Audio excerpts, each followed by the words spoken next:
ইমরানকে গ্রেপ্তার করা হয়েছে। র্যাব 1-এর একটি আভিযানিক দল রোববার আজকে বিকেল 5:45 ঘটিকায় কুখ্যাত মাদক স্পট হিসেবে পরিচিত টঙ্গী মাজারবস্তি এলাকা থেকে তাকে গ্রেপ্তার করে।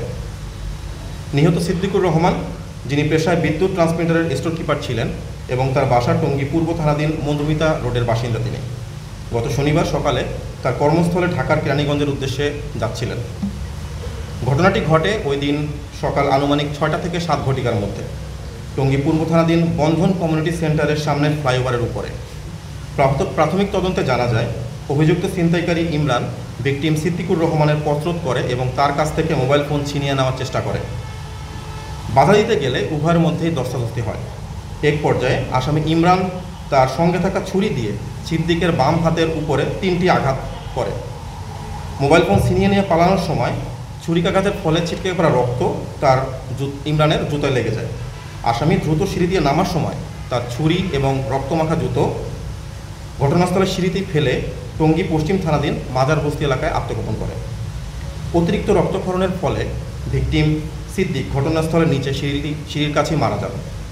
উক্ত ঘটনায় যথেষ্ট চাঞ্চল্য তৈরি করে এবং উক্ত ঘটনার পর অভিযুক্ত ইমরান কোনাবাড়ি গাজীপুর এলাকায় যায় এবং ওই দিনই সে মাজারবস্তি এলাকায় ফিরে এসে আত্মগোপন করে। প্রাথমিক জিজ্ঞাসাবাদে জানা যায়, ছিনতাইকৃত মোবাইলটি মাজারবস্তি এলাকায় মাত্র 1000 টাকার বিনিময়ে সে বিক্রি করে দেয়। ঘটনায় জড়িত আসামিদেরকে গ্রেপ্তারের লক্ষ্যে র্যাব 1 CPC 2-এর আভিযানিক দল বিষয়টি আমলে নিয়ে ছায়া তদন্ত শুরু করে এবং আসামিদেরকে গ্রেপ্তারের লক্ষ্যে গোয়েন্দা নজরদারি বৃদ্ধি করে। আভিযানিক দলটি ঘটনাস্থলের আশেপাশের বিভিন্ন CCTV ক্যামেরার ফুটেজ পর্যালোচনা এবং ফেলে যাওয়া আলামত পর্যালোচনা করে ঘাতক ছিনতাইকারী ইমরানকে শনাক্ত করতে সক্ষম হয়। রোববার বিকেল 17:45 ঘটিকার সময় অভিযান পরিচালনা করে কুখ্যাত মাদক স্পট হিসেবে পরিচিত মাজারবস্তি এলাকা থেকে আসামি ইমরানকে গ্রেপ্তার করা হয় এবং তার সাথে থাকা অন্য একটি দেশীয় অস্ত্র উদ্ধার করতে সক্ষম হয়। আপনারা জানেন যে র্যাপিড অ্যাকশন ব্যাটালিয়ন যে কোনো চাঞ্চল্যকর ঘটনায় ফার্স্ট রেসপন্ডার হিসেবে কাজ করে এবং এরই ধারাবাহিকতায় র্যাব 1-এর চৌকস আভিযানিক দল অতি দ্রুত সময়ের মধ্যে মামলা রুজু হওয়ার 24 ঘন্টার মধ্যে অভিযান পরিচালনা করে আসামি ইমরানকে শনাক্ত এবং গ্রেপ্তার করতে সক্ষম হয়েছে। আসামি ইমরান তার পিতা তার ঠিকানা কড্ডা কালাপুর থানা কোনাবাড়ি গাজীপুর মহানগর এলাকার একজন পেশাদার ছিনতাইকারী। তার বিরুদ্ধে মাদকের এবং ছিনতাইয়ের আরও 3টি মামলা রয়েছে। প্রাথমিক জিজ্ঞাসাবাদে সে এর পূর্বে 4 মাস জেল খাটার কথাও আমাদেরকে তথ্য প্রদান করে। উদ্ধারকৃত আলামতের মধ্যে ছিনতাইকারীর ব্যবহৃত ছুরি এবং আসামির একজোড়া জুতো, যেটি টঙ্গী পূর্ব থানার আলামত হিসাবে জব্দ করা হয়েছে। বর্তমানে আসামি ইমরান র্যাব 1-এর হেফাজতে আছে এবং তার বিরুদ্ধে আইনানুগ ব্যবস্থা প্রক্রিয়াধীন রয়েছে। উল্লেখ থাকে যে এই ঘটনা সংক্রান্ত গত 6 তারিখ রাত 8:30 ঘটিকায় টঙ্গী পূর্ব থানায় একটি হত্যা মামলা দায়ের করা হয়েছে। গ্রেপ্তারকৃত আসামিকে সংশ্লিষ্ট থানায় জমা দেওয়ার হস্তান্তরের ব্যবস্থাটি প্রক্রিয়াধীন রয়েছে। প্রথমত হচ্ছে যে ঘটনার সময় ছিনতাইকারীর দেওয়া তথ্য মতে সে একাই ছিল। আর দ্বিতীয় যেটা বললেন, আমরা অলরেডি উল্লেখ করেছি যে ইতিমধ্যে তার পূর্বে মাদক এবং ছিনতাইয়ের আরও 3টি মামলা রয়েছে এবং প্রাথমিক জিজ্ঞাসাবাদে সে আমাদের কাছে ইতিপূর্বে 4 মাস জেল খাটার কথাও স্বীকার করেছে। তো এ থেকে ধারণা করা যায় যে সে দীর্ঘদিন যাবৎ ছিনতাই এবং মাদক রিলেটেড অপরাধের সাথে জড়িত ছিল। মোবাইলটি সে উদ্ধার হয়নি এবং এই ব্যাপারে আমরা তার সাথে যোগাযোগ করার চেষ্টা করছি যে কার কাছে মোবাইলটা বিক্রি করেছে, বাট এ ব্যাপারে এখন আমাদের জিজ্ঞাসাবাদ চলমান রয়েছে।